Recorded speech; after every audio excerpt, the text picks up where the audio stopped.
베트남, 라오스 여행 13까오방으로의 지옥의 버스 여행 이재영. 오늘 아침 7시 15분에 버스로 까오방으로 간다. 하장에서 까오방으로 가는 차는 하루에 한 대뿐이다. 커피 한 잔과 반미 반 개로 대충 아침을 때우고 버스를 기다렸다. 슬리핑 버스까진 바라지도 않는다. 어제와 같은 로컬 버스만 아니면 좋겠다. 그러나 불안한 예감은 언제나 적중한다. 어제보다도 더 낡은 미니버스가 도착한다. 버스에 오르니 자리에 태반을 박스 등 화물이 차지하고 있다. 택배도 겸업하는 것 같다. 하징에서 동반까지 150km, 동반에서 까오방까지 180km로 도합 330km가 된다. 그런데 내비를 찍어보니 230km로 나온다. 동반을 거치지 않는 우회도로가 있는 것 같다. 버스는 출발하여 30분 정도가 지나자 본격적으로 산악도로로 들어선다. 내가 며칠 전 오토바이로 동반까지 갔던 길과 어제 동반에서 버스로 온 길과는 다른 새로운 길인 것 같다. 그러나 길이 험하기는 마찬가지. 차가 심하게 흔들리니 잠이 쏟아진다. 산악도로 커브길에서 차가 경적을 울리는 것은 안전을 위해 꼭 필요하다. 그래야 마주오는 차나 오토바이와 충돌을 피할 수 있기 때문이다. 그런데 이 버스 운전자는 정도가 좀 심한 것 같다. 거의 전 구간을 경적을 울리며 달린다. 몇 시간 동안 쉬지 않고 경적음을 듣는다는 상상을 해보시라. 그 고통이 어떻겠는가를. 차장 일을 하는 50대쯤 보이는 남자는 기차 화통을 삶아먹었는지 목소리가 너무 크다. 그런 큰 목소리로 입을 닫고 있을 데가 없다. 흔들리는 차에 계속되는 경적 소리, 거기다가 한순간도 쉬지 않는 고함 소리, 고통도 이런 고통이 없다. 보통이라면 창밖의 경치를 즐겼겠지만 요 며칠 동안 싫도록 본 경치라 크게 끌리지도 않는다. 지난번에 오토바이로 동반까지 갔을 때는 도중에 마을을 만난 적이 없었는데 이 버스는 꽤 여러 마을을 거친다. 뒤에 짐 실은 좌석을 제외하곤 자리가 꽉 찼는데 내 옆에는 검은 수염을 길게 기른 프랑스인 청년이 앉았다. 버스는 11시쯤 어느 마을에 도착하였는데 다 내리라 한다. 그리고는 차는 말없이 떠나려 한다. 출발하려는 버스를 황급히 잡고 까오방, 까오방 하고 외치니 운전사가 옆에 있는 검은 차를 가리킨다. 그 차로 갈아타라는 것 같다. 베트남에서는 리무진이라 부르는 차가 있다. 미니버스보다는 좀 작고 밴보다는 조금 큰 검은색 차로서 누울 수 있는 좌석에 보통 승객 4명을 태운다. 옆에 옮겨 타라는 그 차가 바로 리무진이다. 이젠 편하게 가게 되었다고 좋아라 그 차에 올랐는데 리무진은 개뿔 그 작은 차에 좌석이 20개는 된다. 그야말로 콩나물 시루같이 꽉 끼어가야 한다. 어느덧 오후 1시가 지났다. 스케줄 상으론 2시에 까오방에 도착한다고 하였다. 내비를 켜보니 웬걸 110km 남았는데 3시간이 넘게 걸리는 것으로 나타났다. 가도 가도 산이다. 좀 높이 왔다고 생각되어 고도기를 확인해보면 해발일 800m, 그러다가는 또 하염없이 내려간다. 그래도 이번 기사는 경적을 좀 덜 울리고 목소리 큰 차장도 없어 그나마 다행이다. 속이 울렁거려 식욕도 없다. 아침을 먹은 이후 물 한 모금 마신 적 없다. 아니 마실 수가 없었다. 휴게소가 없기 때문이다. 그럼 다른 사람들은 어떡하나? 다른 사람 걱정은 할 필요가 없다. 나와 프랑스인 청년만 줄곧 타고 왔지. 다른 승객들은 도중에 타서 도중에 내리기 때문이다. 오후 4시 무렵 까오방 시내로 들어왔다. 생각보단 제법 큰 도시이다. 우리나라의 소도시 정도는 되어 보인다. 베트남 시외버스의 도어-투-도어 서비스는 철저하다. 20명의 승객 한 사람 한 사람을 모두 집 앞까지 데려다 준다. 집 앞 도로 건너편에 차를 세우고 길을 건너 집에 가라는 법도 없다. 유턴을 해서라도 반드시 바로 집 앞에 세워준다. 도로 폭이래야 10m도 안 되는데 갑자기 기사의 전화벨이 울린다. 누군가가 핸드백을 두고 내린 것이다. 전화를 받은 기사는 얼른 승객이 앉았던 자리로 가 뒤에 떨어진 핸드백을 찾아내고는 다시 그 승객이 내린 곳까지 차를 되돌려가서 핸드백을 전해준다. 이러다 보니 까오방 사내에 들어와서도 거진 1시간은 가까이 돌아다니다 차에서 내렸다. 예약을 하지 않아서 눈에 띄는 호텔을 찾아 들어갔다. 내 나이 또래쯤 되어 보이는 노파가 카운터에 앉아 있는데 정말 영어는 1도 안 통한다. 이런 사람과 커뮤니케이션 하기는 정말 힘든다. 통역기로 대화하는데 대화법을 잘 모르기 때문에 이상한 말이 통역되어 나온다. 그러면 내가 통역된 말을 듣고 추리를 하여 이런 뜻으로 말한 거지? 하며 하나하나 확인해 나가야 한다. 내일 아침 반지옥 벤 GIOC 폭포에 가면 오후 5시경 이곳으로 다시 돌아와 밤 10시에 하노이로 가는 버스를 탈 수 있다고 한다. 오늘 너무 강행군을 해 이곳에서 하루 더 묵는 것도 괜찮겠다는 생각이 든다. 그건 내일 생각하자. 베트남, 라오스 여행 14 까오방에서의 평화로운 하루. 어제 지옥 같은 10시간의 버스를 타고 기진맥진한 상태로 이곳 까오방에 도착하였다. 잠들기 전까지 오늘 반지옥 폭포에 갈지 말지 결정을 못했다. 그러다가 시계 얼람 기능을 켜지 않고 잠들기로 했다. 만약 6시 전에 일어난다면 폭포로 가고 6시가 넘어 일어난다면 폭포는 내일로 미루는 것이다. 며칠 전에 오토바이를 타고 동반으로 가다 넘어져 다친 어깨가 많이 아프다. 그때 깨진 무릎도 계속 소독하며 약을 바르고 있는데도 별 차도가 없다. 어깨는 말할 수 없이 아프다.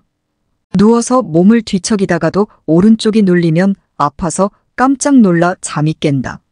뼈가 부러지거나 한 것 같지는 않으나 벌써 5일이 지났는데도 별 차도가 없으니 약간 걱정이 되기도 한다. 어깨가 아파 몇 번이나 잠을 깼다. 아침에 눈을 뜨고 시계를 확인하니 6시 반이다. 휴, 다행이다. 오늘 하루 쉴 수 있게 되었다.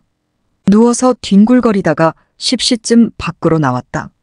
입맛이 없어 쌀국수로 아침을 먹었다. 이젠 식당에 가서는 촌스럽게 메뉴를 가리키며 다스원 이런 식으로 주문 않는다. 세련되게 퍼가, 닭쌀국수, 꼼보, 쇠고기 볶음밥 등으로 주문한다. 걸어서 까오방 시내를 구경한다. 제법 번화한 거리이다. 숙소 바로 옆에 전통시장이 있고 바로 옆에 작은 다리와 로터리가 있는데 이 일대가 중심 시가지인 것 같다. 무엇보다 눈에 띄는 것이 은행이다. 화려한 점포의 은행이 사방 200m 지역 안에 10개는 되는 것 같다. 조금 더 가니 제법 큰 쇼핑센터도 보인다. 외국인 관광객은 거의 보이지 않는다. 그래서인지 음식값은 아주 싸다. 병원에나 가볼까 하며 어슬렁거리는데 제법 큰 약국이 보인다. 타박상에 바르는 약과 상처에 바르는 연고를 샀다. 우리나라에 후시딘 같은 약이 있으면 무릎 상처 같은 건 금방 나을 텐데 약사가 약을 제대로 준 것인지는 모르겠다. 돌아다니다 보니 병원은 별로 보이지 않는데 약국이 참 많이 눈에 띄인다. 우리나라의 편의점 정도로 많은 것 같다. 여행사를 찾아야 내일 반지옥 폭포로 가는 버스와 하노이로 가는 버스. 스케줄을 확인할 텐데 도무지 보이지 않는다. 베트남의 어느 도시에 가더라도 제일 많이 눈에 띄는 업소가 여행사와 마사지 숍인데 여긴 확실히 다르다. 메인 스트리트 안쪽으로는 깨끗한 개천이 흐른다. 폭이 100m 조금 넘어 보이는데 물이 아주 깨끗하다. 개천 옆길로는 여러 종류의 크고 작은 세련된 모습의 카페가 늘어서 있고 많은 사람들이 음료를 즐기며 이야기를 나누고 있다. 마치 유럽의 어느 작은 마을 같은 느낌이다. 베트남의 다른 도시들에 비해 확실히 어딘가 이국적인 느낌이다. 까오방은 호치민이 처음으로 교두보로 삼고 독립전쟁을 시작한 곳이라 한다. 그래서 교회로 나가면 그 유적들이 잘 보존되어 있다고 하는데 가볼까 망설이다가 오늘은 그냥 휴식을 즐기기로 했다. 여행사를 찾는다고 두리번 거리던 중 럭셔리 호텔이란 간판을 단 큰 호텔이 보인다. 젊은 여직원 혼자 카운터를 지키고 있는데 영어가 전혀 통하지 않는다. 그러나 센스가 있어 통역기와 손짓을 통해 쉽게 의사소통이 된다. 반지옥 폭포 가는 버스와 하노이로 가는 버스 모두 이 호텔 앞에서 탈 수 있다고 한다. 그리고 버스 시간도 알려준다.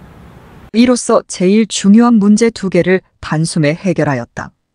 길가의 카페에나 들어가 다리를 쉴까 두리번거리는데 리어카에서 코코넛을 팔고 있는 중년 여자가 더 있나.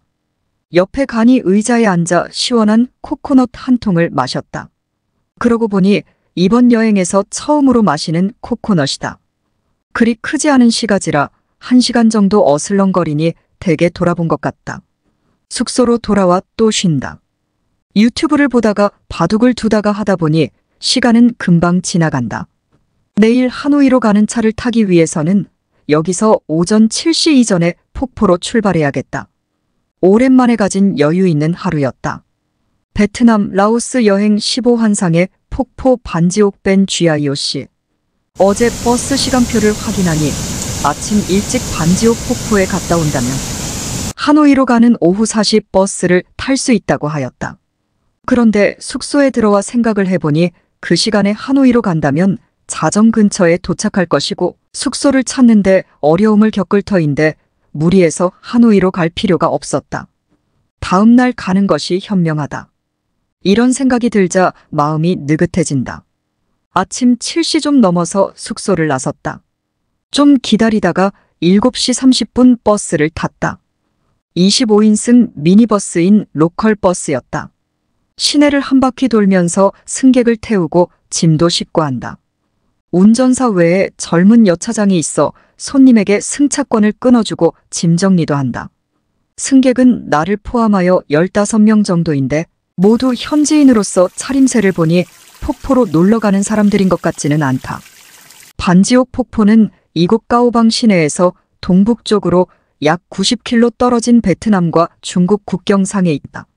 버스로 3시간 거리이며 요금은 85영동으로 5,000원이 조금 못 된다. 버스는 시골길을 달린다. 주위가 온통 산이지만 산길은 아니다. 산 사이로 난 길을 따라가는 것이다. 이 지역도 카르스트 지형이어서 산들이 모두 밥공기나 및 둥근 컵을 엎어놓은 모습을 하고 있다. 이 지역도 님빈 못지않게 절경인데 평지가 부족해 산 가까이 접근하기가 쉽지 않은 것 같다. 버스는 시골길을 달리며 내리겠다는 사람은 어느 곳에서나 내려주고 또 손을 드는 사람이 있으면 어디서나 정차하여 태워준다. 승객들이 수시로 바뀐다. 출발한 지 1시간 정도 지나자 까오방 시내에서 탄 사람은 나 혼자 남았다. 그런데도 차는 항상 빈자리가 없을 정도로 손님을 태우고 다닌다. 그만큼 승객의 승하차가 잦다는 것이다. 우리의 시내버스와 마찬가지이다. 버스의 실용짐도 다양하다. 전자레인지 등 전자제품 박스가 2개 보이고 쌀자루, 채소가 든 비닐봉지, 생선 2마리가 든 작은 비닐공지, 의자, 대나무 닭장에 들어있는 닭 몇 마리 등등. 이렇게 다양한 구색을 갖추기도 힘들 것이다. 조금 더 가니 길이가 3m는 넘어 보이는 대나무처럼 보이는 큰 다발 2개를 싣는다. 알고 보니 사탕수수 줄기다. 이런 짐들은 승객이 휴대하는 것이 아니다. 우리의 택배처럼 짐만 붙이는 것이다. 가다 보면 짐을 받을 사람이 길가운데로 나와 손을 흔든다. 그러면 버스를 세워 차장이 짐을 건네주고 돈을 받는다. 그러다 보니 차장이 상당히 바쁘다. 사람이 나와 있지 않으면 자신이 직접 짐을 들고 집까지 가져다 준다. 길가의 집이라면 괜찮겠지만 멀리 떨어진 곳에서 짐을 받으러 사람이 나오지 않으면 어떡하나 하는 쓸데없는 걱정도 해본다. 처음에는 불편한 자리에 앉아 3시간이나 달리는 것이 괴롭게 느껴졌지만 이들의 이런 운수 시스템을 눈여겨보고 있자니 재미가 있어 지루함도 사라진다. 이렇게 승객과 화물이 몇 번씩 바뀌는 사이에 버스는 목적지에 도착하였다. 나는 EBS의 세계 테마 기행이나 그 밖의 여러 다큐멘터리 프로그램에서 이곳 반지옥 폭포를 여러 번 봤다. 그리고 이번 여행에 나서기 전에도 이곳을 소개하는 유튜브 동영상을 많이 보았다. 그래서 비록 처음 오는 곳이지만 풍경이 익숙하다.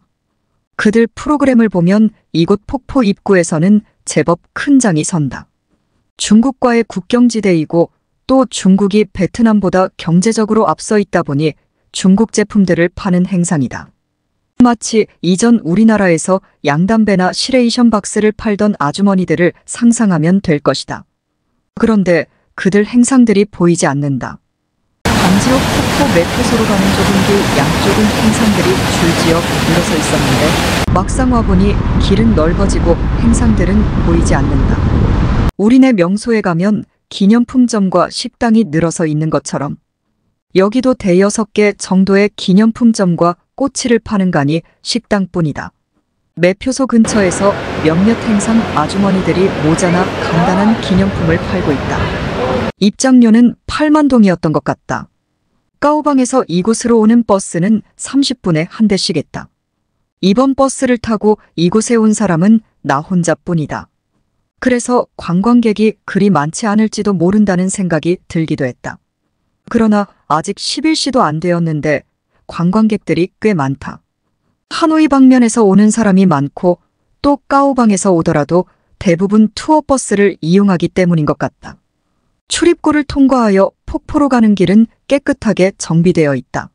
한편으로는 지금은 건기라 물 없는 빈 폭포를 보는 게 아닌가 하는 걱정도 든다.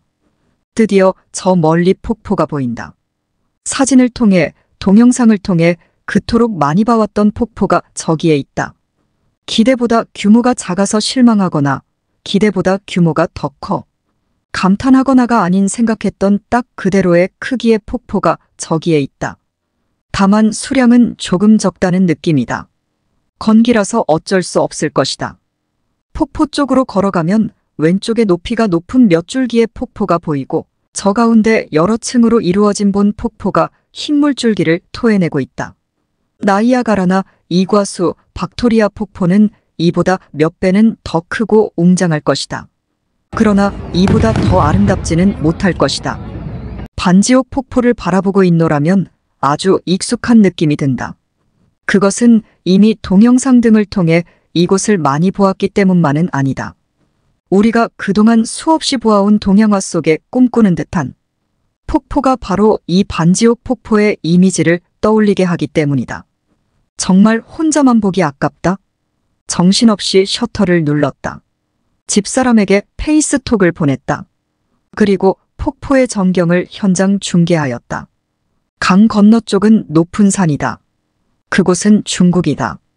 이곳 베트남 쪽에서는 평지를 통하여 쉽게 폭포에 접근할 수 있지만 중국 쪽에서는 높은 산 위에 나 있는 긴 잔도를 통해 힘겹게 폭포에 접근하여야 한다. 배를 타고 폭포 아래쪽까지 갈 수 있다. 강변 이쪽에서는 베트남의 유람선이, 강변 저쪽에서는 중국의 유람선이 출발한다. 강 가운데는 양국의 공동구역인 것 같다. 배를 탔다. 아주 넓고 평평한 배에 의자를 몇 줄 설치해두고 있다. 사람들이 모두 앞쪽으로 몰려가 사진을 찍으려는 바람에 사진 찍는 찬스를 잡기도 쉽지 않다. 폭포 지역은 그리 넓지는 않기 때문에 2시간 정도 이곳저곳 다니니 더 갈 곳도 없다. 그만 돌아가자. 폭포 지역을 나오니 입장할 무렵과는 달리 입구 부근 주차장이 꽉 찼다. 사람들이 계속 폭포 지역으로 들어가고 차들이 주차를 못해 쩔쩔맨다. 이 많은 차 가운데 까오방으로 가는 버스를 찾아내야 한다. 운 좋게 곧바로 출발하려는 버스를 탈 수 있었다. 숙소로 돌아와 잠시 쉰 후 저녁을 먹으러 나왔다. 갑자기 술이 마시고 싶은 마음이 들어 지난번 바카에서 산 옥수수 술을 들고 나왔다. 이번 여행에서는 이상할 정도로 술을 마시고 싶다는 생각이 들지 않았다. 사파에서 맥주 1캔, 동반에서 옥수수 술 2잔 마신 것이 전부이다. 숙소 바로 옆에 전통시장으로 들어갔다. 짙은 갈색 기름으로 번들거리는 먹음직스런 오리가 걸려있다. 술 안주로 딱 어울린다는 생각이 들어 오리를 주문했다. 세상에, 이렇게 맛없는 오리고기는 처음 먹어본다. 구운 오리라 생각했는데 맹물에 삶아낸 오리인 것 같다. 지금까지 먹어본 모든 고기를 통틀어 가장 맛없는 고기이다. 그냥 밥 반찬인 두부를 안주로 소주잔 2잔 정도 마셨다.